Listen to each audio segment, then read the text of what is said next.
కడప జిల్లాలో నదీ గర్భంలోని ఇసుకను అక్రమార్కులు ఇష్టారాజ్యంగా తవ్వేస్తున్నారు. నైరుతి రుతుపవనాల సీజన్లో జూన్ నుంచి అక్టోబర్ 15 వరకు ఇసుకను తవ్వరాదని కేంద్ర ప్రభుత్వం ఆదేశాలు జారీ చేసింది. ఎల్నినో ప్రభావంతో భూగర్భ జలాలు పడిపోతుండటంతో జిల్లాలో ఇసుక తవ్వకాలను నిషేధిస్తున్నట్లు కడప కలెక్టర్ చెరుకూరి శ్రీధర్ ప్రకటించారు.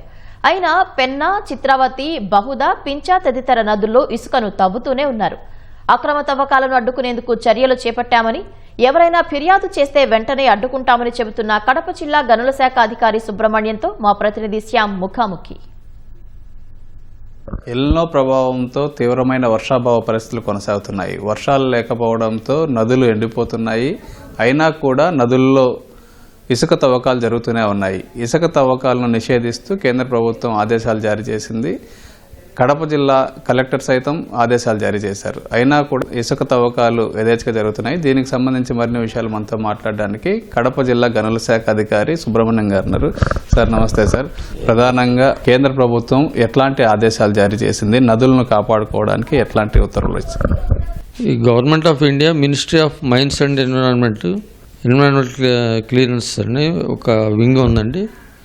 దానిలో సస్టైనబుల్ శాండ్ మైనింగ్ గైడ్లైన్స్ 2016 ప్రకారం జూన్ 1 నుంచి అక్టోబర్ 15 వరకు మాన్సూన్ పీరియడ్లో ఎట్టి పరిస్థితిలో కూడా రివర్లోకి ఏ వెహికల్ ఎంటర్ అవడానికి లేదు. ఎందుకంటే ఈ శాండ్ మైనింగ్ చేయటం వల్ల రివర్ కోర్సెస్ కానీ రివర్లో డిపాజిట్ అయిన శాండ్ని తీయటం కానీ పూర్తిగా ప్రొహిబిటెడ్. అదే ఆదేశాలని కలెక్టర్ గారి దృష్టికి తీసుకొచ్చి కలెక్టర్ గారు కూడా ఇంటర్న్ కడప జిల్లా రివర్స్ మొత్తంలో కూడా ఎవరో ఎంటర్ అవ్వద్దని ఆదేశాలు జారీ చేసి ఉన్నారు. సార్, సెంట్రల్ గవర్నమెంట్ ఇసుక తవ్వకాలను నిషేధించడానికి ప్రధానమైనటువంటి కారణం ఏంటి? శాండ్ మైనింగ్ ప్రొహిబిట్ చేసినందువల్ల రివర్ కోర్సెస్ ఫ్రీ ఫ్లో అయ్యి డిపాజిషన్ అవ్వడానికి కూడా స్కోప్ ఉంది. ఎందుకంటే రివర్లో కనుక ఈ వాటర్ని అడ్డుకోవడం జరిగితే వేరే విధంగా దిశ మార్చుకునే గుణం కూడా రివర్ వాటర్కి ఉంది. కాబట్టి అలాంటివి ఏం జరగకుండా న్యాచురల్ కోర్సులో ఫ్రీ ఫ్లో అయ్యే విధంగా ఈ మాన్సూన్ పీరియడ్లో సెంట్రల్ గవర్నమెంట్ పూర్తిగా ఈ ప్రొహిబిట్ చేయడం జరిగింది. అదే ఆదేశాలు ఇవ్వడం జరిగింది. ఇప్పుడు సార్, కడప కలెక్టర్ గారు ఆదేశాలు ఇవ్వడానికి ప్రధాన కారణం ఏంటి? ఈ ఎల్నో ఎఫెక్ట్ అని చెప్పి చెప్తున్నారు. ఇది ఎంతవరకు వాస్తవం?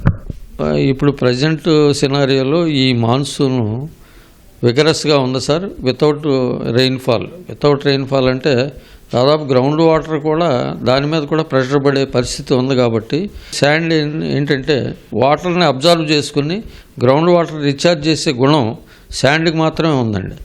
ఈ శాండ్ని మనం తీసేయడం జరిగితే అసలు ఇప్పుడున్న డ్రాట్ కండిషన్లో ఇంకా చాలా డిట్రేట్ అయ్యే స్కోప్ ఉంది. కాబట్టి ఈ సీజన్ వరకు మీరు అందరూ మాకు కోఆపరేట్ చేస్తే మనకు గ్రౌండ్ వాటర్ రీఛార్జ్ అయ్యిద్ది, ఈ డ్రాట్ నుంచి కొంచెం గట్టెక్కుతాం. కాబట్టి అందరూ సహకరించాలని మీడియా ముఖంగా అందరికీ కోరుకుంటున్నానండి. సార్, ఏదైనా టాస్క్ ఫోర్స్ వేయడం కానీ మీ శాఖతో పాటు పోలీసులు, రెవెన్యూ ఇట్లాంటి శాఖలతో ఏమైనా టాస్క్ ఫోర్స్ కానీ ఇట్లాంటిది ఏమైనా వేసారు? సార్, మాకు డిఎల్ఎస్సి కమిటీ అని ఒకటి ఉంది మాకు జిల్లా లెవెల్లో. దానికి చైర్మన్గా డిస్ట్రిక్ట్ కలెక్టర్ గారు ఉంటారు, జేసీ గారు ఉంటారు, ఎస్పీ గారు కూడా దాంట్లో వన్ ఆఫ్ ది మెంబరు. ఏదైనా ఉల్లంఘనలు జరుగుతున్నాయని చెప్పి తెలిసినప్పుడు ఒక టాస్క్ ఫోర్స్ కూడా మనం లోకల్ పోలీస్, రెవెన్యూ, మైన్స్ వీళ్ళందరితో కూడా మనకి జిల్లా లెవెల్లో ఉంది, తర్వాత రెవెన్యూ డివిజన్ లెవెల్లో ఉంది, తర్వాత మండల లెవెల్లో కూడా టాస్క్ ఫోర్సులు ఉన్నాయి సార్. అందరూ యాక్టివ్గా పనిచేసి ఖచ్చితంగా ఎలాంటి ఉల్లంఘనలు ఏదైనా ఉంటే పనిష్మెంట్ తీసుకుంటానికి కూడా మేము చర్యలు తీసుకుంటాం సార్. సార్, పెన్నా, చిత్రావతి ఇట్లాంటి నదుల్లో, ప్రధానమైన నదుల్లో కానీ చిన్న చిన్న నదుల్లో కానీ ఇసుక తవ్వకాలు ఇప్పటికీ జరుగుతూనే ఉన్నాయి అనేది ఆరోపణలు వస్తున్నాయి. ఇది మీ దృష్టికి వచ్చింది? సార్, మేము కూడా అప్పుడప్పుడు మాకు న్యూస్ రాగానే మేము ఇమీడియట్గా రష్ అప్ అయ్యి వెళ్ళి అక్కడ ఉన్న ట్రాక్టర్లు, లారీలు ఏదైనా ఉన్నా కానీ, పొక్లైన్లు ఏదైనా ఉన్నా కానీ సీజ్ చేయడం జరుగుతుంది. మొన్న ఈ మధ్య సిద్ధవటంలో కూడా ఒక 3 పొక్లైన్లు ఇది వైలేషన్ ఉందని చెప్పి వాటికి పెనాల్టీ కూడా లెవీ చేయడం జరిగింది. 2 లారీలు కూడా పెనాల్టీ వేసాం. ఇంకా అక్కడి నుంచి అక్కడ స్టాప్ అయిపోయిందండి, యాక్టివిటీ స్టాప్ అయిపోయింది. అదేవిధంగా ఎక్కడైనా జరిగినా కానీ మా దృష్టికి వస్తే ఇమీడియట్గా రష్ అప్ అయ్యి దాన్ని అరెస్ట్ చేయడానికి శాయశక్తులు కృషి చేస్తున్నాం. మేము ఇప్పుడు ఆల్రెడీ అసలు రీచ్లోకి మా దగ్గర ఉన్న లీజులు కానీ రీచ్ హోల్డర్స్ కానీ అందరికీ నోటీసులు ఇవ్వడం జరిగింది సార్.